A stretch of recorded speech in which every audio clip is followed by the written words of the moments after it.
The wind arrives like a quiet accusation, fingernails of cold tracing your cheek until the skin remembers the shape of pain.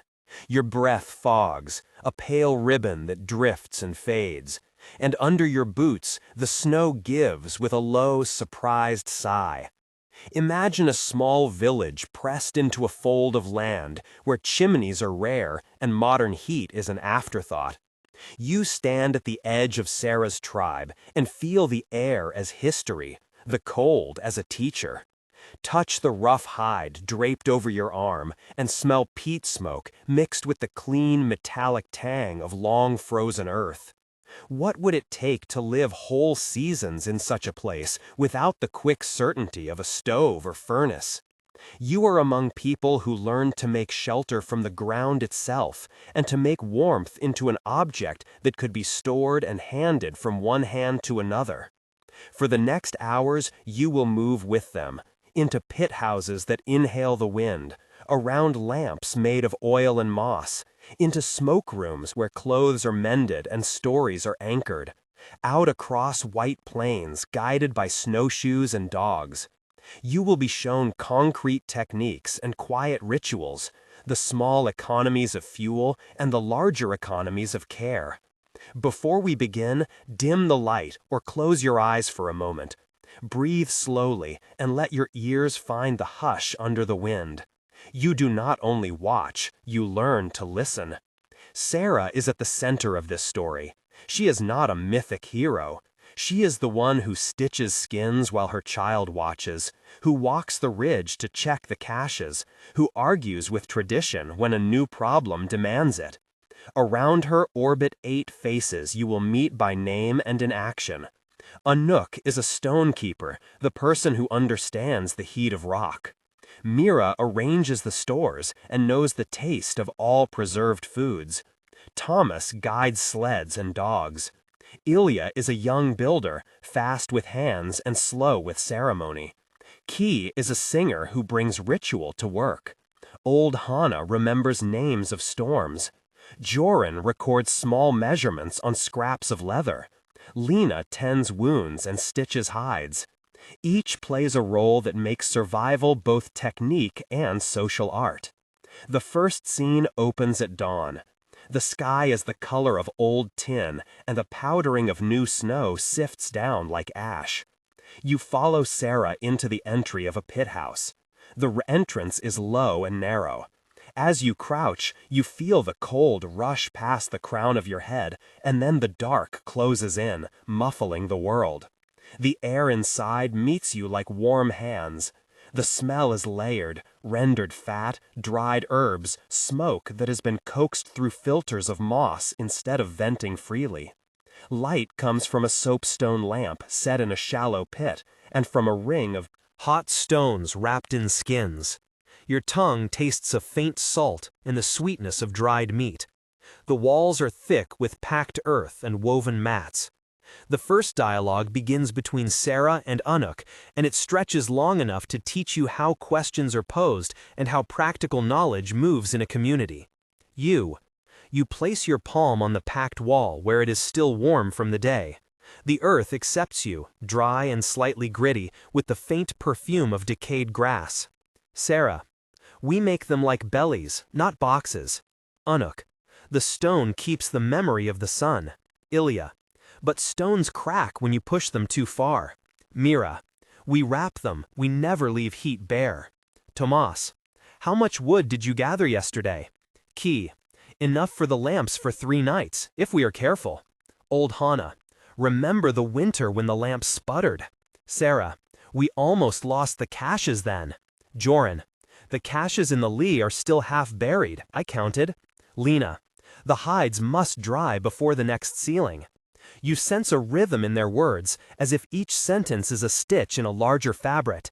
There are small soft sounds here, the rubbing of leather, the scrape of a flint, the subtle clink of a lamp as someone nudges it.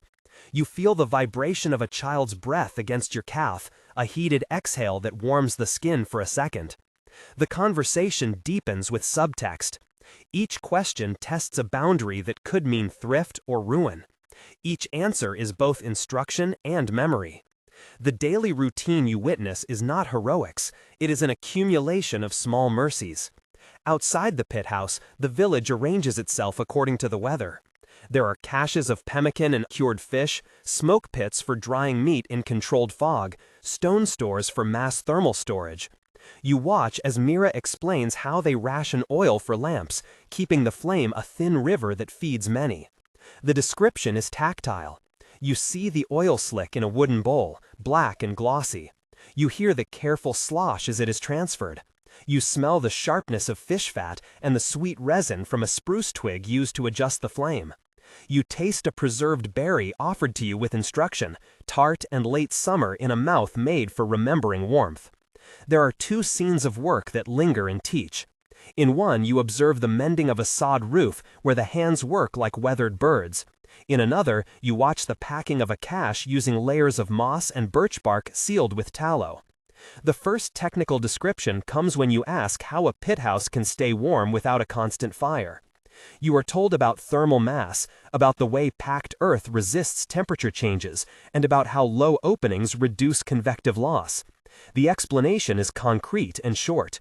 Packed earth stores daytime heat and releases it slowly. Stone heated during the day is placed in inner chambers at night. Entryways are narrow, not by custom alone, but to keep warm air from rushing out. A brief technical note continues for 300 characters, focusing on how layers of hide and moss create trapped pockets of air that reduce conduction, and how earthen walls with a specific density prevent moisture migration that would freeze. Architecture comes alive as both engineering and ritual.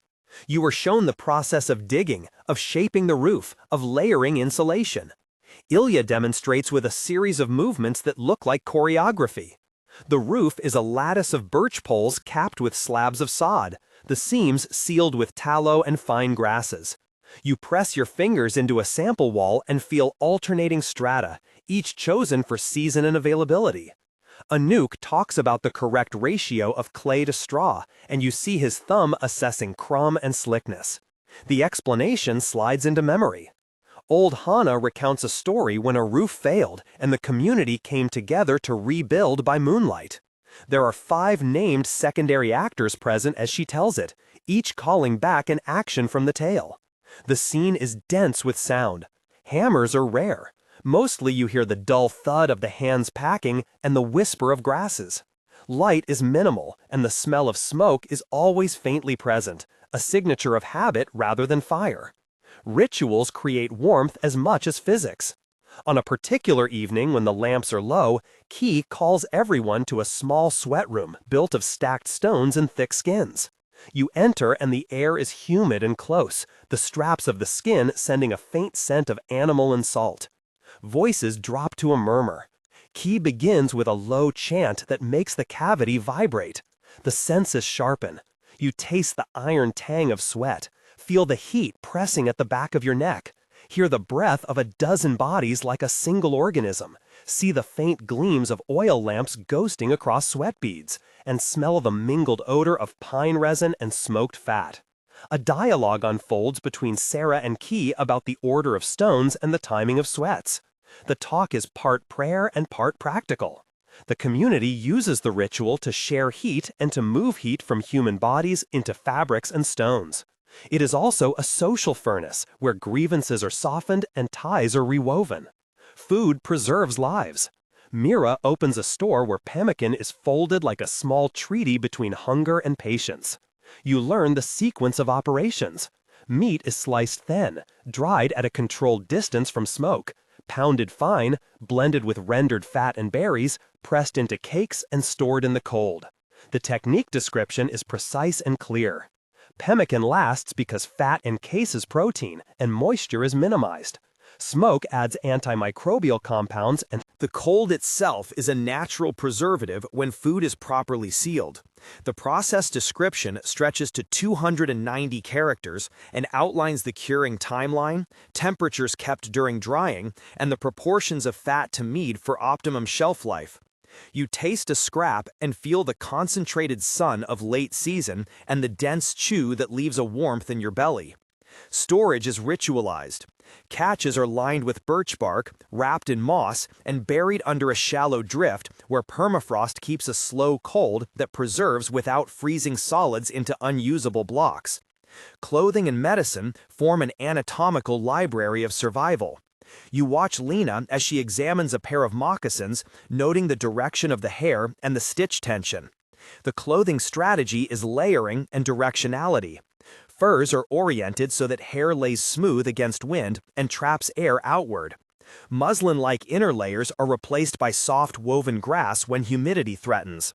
Lena shows you how they waterproof seams with tallow and how they seal wrists and collars to trap warm microclimates.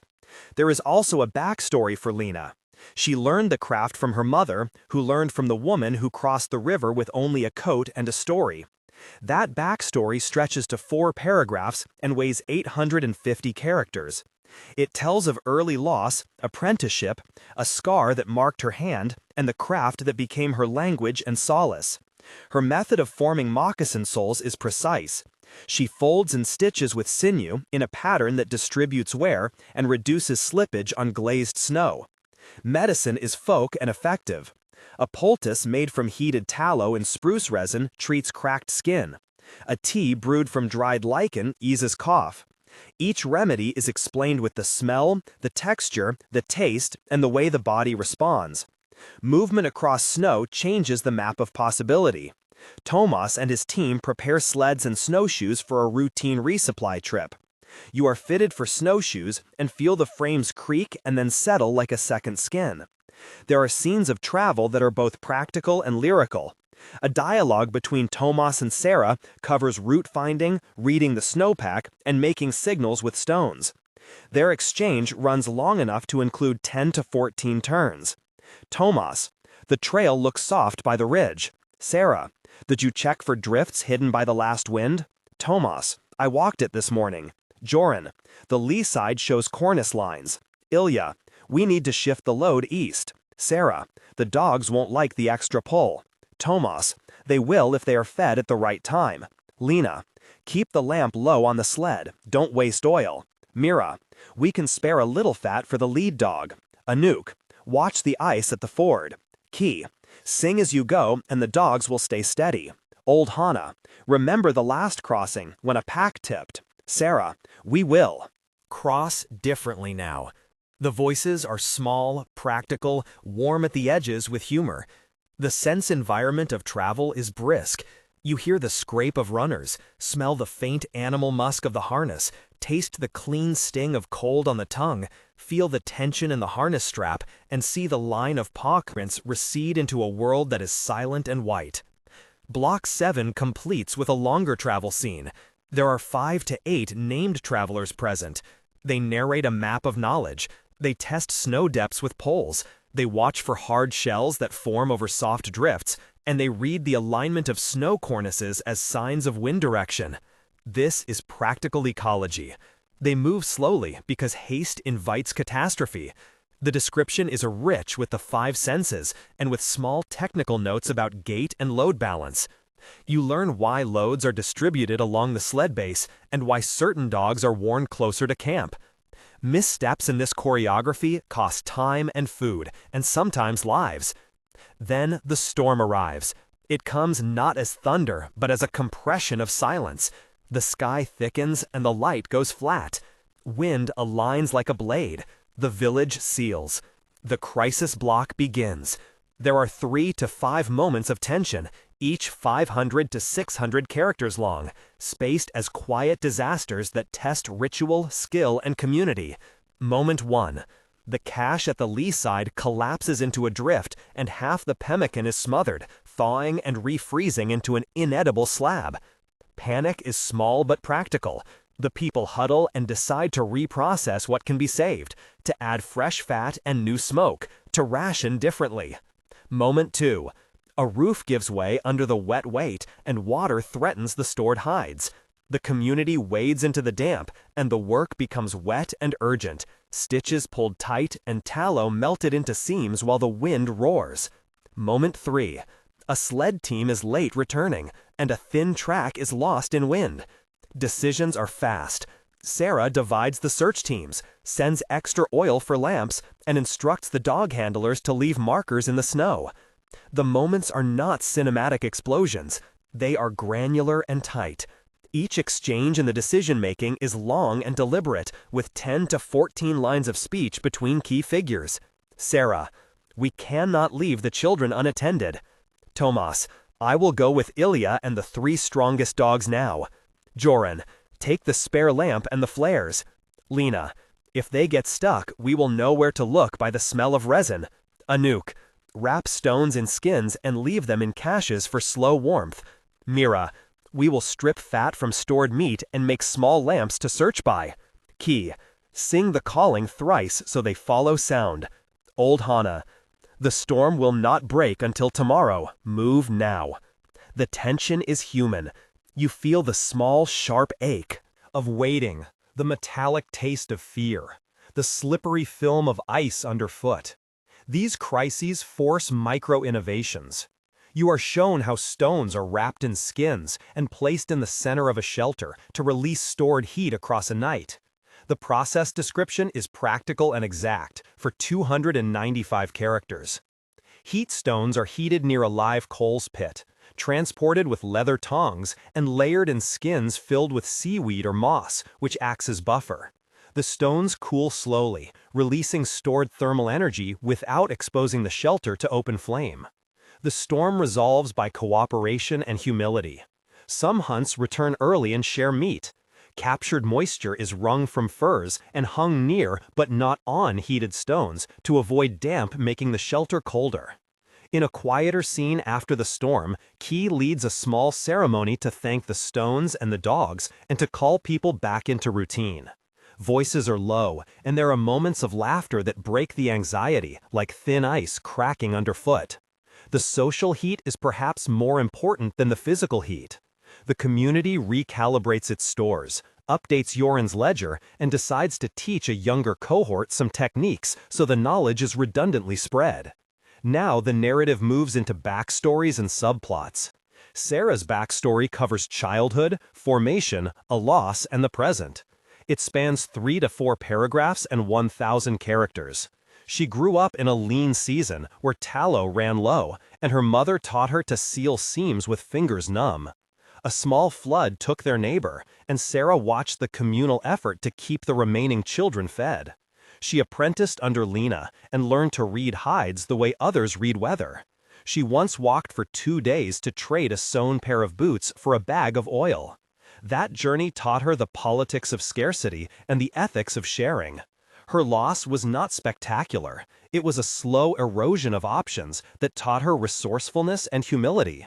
The experience shaped her into someone who measures risk in margins and knows the value of an extra loop of sinew. The antagonist in this story is not a person alone, but a set of pressures embodied in Kieran, a trader from a neighboring enclave. Kieran is curious and efficient, and at times feels like a solution to scarcity because he offers metal tools and unseasoned ideas. His backstory is 600 to 900 characters. He grew up where markets were the social glue, a place that taught him to equate goods with security. He brings saws and tin lamps and proposals to consolidate stores into a central depot run for profit. His logic seems modern and appealing. It also threatens the redundancies that keep Sarah's tribe resilient. Kieran is not evil. He believes scale can create stability. The tension is political. Kieran says consolidation will end waste. Sarah answers that consolidation can mean loss of local knowledge and dependence on supply lines that will fail in great storms. They spar. Their debates are long and filled with statistics and anecdotes, and they form a secondary plot that explores how technology and trade intersect with tradition. Several subplots expand the main narrative and invest it with consequences. One subplot follows Yoran as he creates a ledger of micromeasurements that later becomes a template shared with neighboring communities. It is a 2,400-character arc that shows how small data collection changes village planning and also creates tensions about privacy. Another subplot follows Ilias's small romance with Mira. It is quiet and domestic, a thread that illustrates how companionship forms under austerity. There are 2 to 3 flashbacks, each between 1,200 and 1,500 characters. One flashback reconstructs a panic decades earlier when a thawed cache led to famine, and how a law of sharing was codified after that crisis. Another flashback narrates Sarah's apprenticeship with Lena, the smell of varnish on sinew, the early mistakes, and the rite of first perfect seam. Each flashback is detailed, sensory, and tied to a practical lesson. The community consequences of the storm and of Kieran's proposal are considered at length. There is an institutional reflection about how the tribe might record and teach its building methods. A modest school of craft is proposed, not to change the past, but to make knowledge portable. This section runs 1,500 to 2,000 characters and considers institutionalization, the dangers of extracting ritual into curriculum, and the ways that museums and universities sometimes strip technique from meaning. The community decides to invite a visiting anthropologist carefully to record tapes with key singing while also teaching the young about the ethics of sharing a sacred sweat ritual externally. They designate certain words and ceremonies as closed, kept within the group. The negotiation is delicate. You feel the weight of preservation. There are also detailed technical descriptions at key moments. For example, the making of an oil lamp is described with practical steps and sensory detail. Scoop animal fat into a shallow soapstone bowl. Twist a strip of dried moss as a wick and lay it across the bowl so it catches a thread of oil. Light and keep flame low. Each bowl burns for hours if maintained and provides diffuse warmth. The technical passage is 280 characters and explains why bowl shape and viscosity matter. Another technical passage explains snowshoe construction, about frame bend, rawhide lacing tension, and footstrap placement. It runs 320 characters and gives enough to follow the method in an applied way. Halfway through the narrative, at around the point where discovery and engagement peak, there is a small pause for community. This is where a commentary invitation lands. You speak directly to the listener. If you are moved, take a breath and think where you watch from. If you would like to contribute a line, use the prompt, "I am watching from," and name your place and one small surviving technique. Your participation becomes a map of cold practices. This CTA is soft and woven into the story. People are invited to share one sentence. Then the narrative resumes without jolt. The voice slips back into story with Maria assembling small lamps and Sarah heading out to check sled lashings. In Block 8, the climactic tests demand both grit and improvisation. The storm returns in a fierce echo, and there are 5 principal moments of tension, each described at length, about 500 to 600 characters. One of them is a medical emergency. A child collapses from hypothermia, and Lena must improvise warming techniques using body contact, warmed stones, and an oil lamp at a controlled distance. The description is clinical and human. Another moment involves a betrayal of sorts, when a cached supply is found under refuse, suggesting theft or miscalculation. The community convenes and dialogue runs long to determine accountability and repair social trust.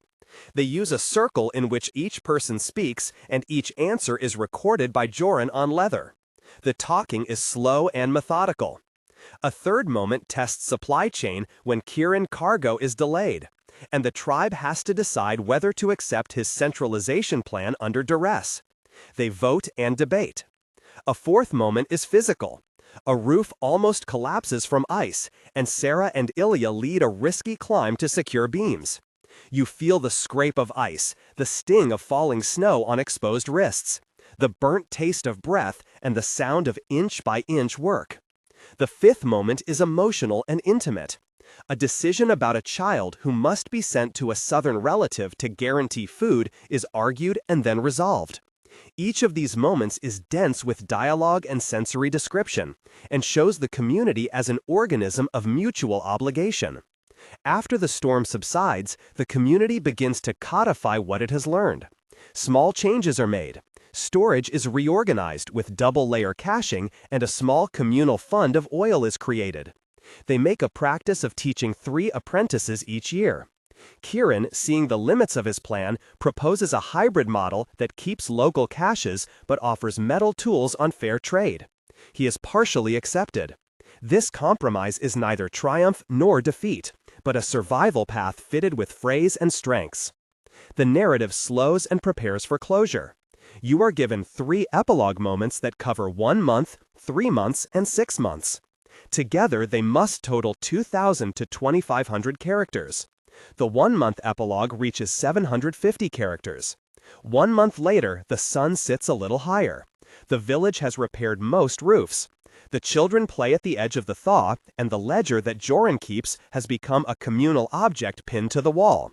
The new methods for wrapping stones are standard, and the first apprentice cohort can heat and seal supply. A stone pit in under an hour. The lamps burn with a practiced economy. Kieran visits with a modest gift of tools and a proposal to teach the village how to mend metal for the same hours he charges outsiders. Sarah records the list of changes and adds 2 items to a list of future redundancies, a small library of practical notes tied with sinew. 3 months later, the epilogue continues with 750 characters. Spring is cautious but evident. Small green shoots push through thawed ground near natural springs. A neighbor sent a piglet for breeding as a token of shared harvest. A local school has been scheduled to teach young people how to make pemmican and prepare sealskin boots. The community experiment with integrating a few iron nails in structural points, using them only when local wood cannot hold on its own. The sweat ritual remains closed to outsiders, but the songs are recorded with permission for archive and use in private teaching. A small cooperative forms to own the shared oil stores so that market pressures from merchants like Kieran are blunted by local governance. 6 months out, the final epilogue segment uses 900 characters. The harvest is modest but stable. The children who learn to stitch now teach others. There is a new practice of making small heat stones in advance of predicted storms and storing them in clay-lined chests. The hybrid model of trade and local craft has stabilized the flow of necessary metal without undermining the culture of mutual care. Sarah looks at a map of drift lines she and Joran drew and feels a steady confidence. The tribe is altered but intact. They carry forward rituals and techniques learned in the crucible of the winter. The story ends with a small civic decision to open a weekly table where those with excess share with those who need, and where apprenticeships are assigned without cost. The conclusion gathers and slows. You remember the warmth under your hand from the soapstone, and the taste of pemmican that tasted like held sunlight. You have seen practical physics at work, and social practices that make them possible. The principle is simple. Heat is stored, conserved, and distributed with care, and the real hearth is communal. To sum up technically, the combination of thermal mass, layered insulation, and controlled combustion produces stable interior climates. The mass of heated stone and packed earth buffers temperature swings, while layered seals of hide and moss reduce convective loss. Routines of sharing and redundancy protect against supply shock. If this story opens something in you, consider sharing where you are watching from, and one ancestral or local technique you know. Your note helps map the ways people make warmth across climates. It is a gentle invitation.